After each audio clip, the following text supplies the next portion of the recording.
નમસ્કાર વિદ્યાર્થી મિત્રો। તો આજે આપણે એક દાખલો જોઈએ કે 560% બરાબર એક્સના 10%। તો એક્સ બરાબર કેટલા? આ ટકાવારીનો દાખલો છે, તો કોન્સ્ટેબલની પરીક્ષામાં પૂછાઈ શકે એવું છે। તો ચાલો આપણે એની ગણતરી કરીએ। પહેલાં કીધું છે કે 560%।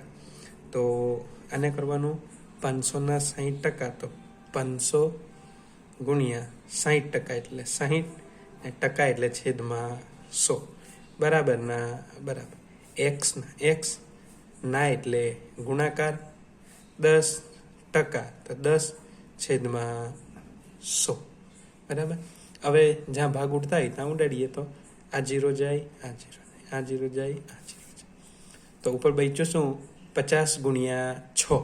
તો તમે આ રીતે કરી શકો, 6 50 30 અને આ જે 0 બાકી હતો તેને પછાડી લખો એટલે 300 બરાબર એક્સ ગુણ્યા અહીંયા શું બચે, આ 0 જાય, આ 0 છે, તો અહીંયા બચ્યું શું એક્સ ગુણ્યા 1 એટલે એ તો એક્સ જ થાય, તો એક્સ એના છેદમાં 10 આટલું બચ્યું।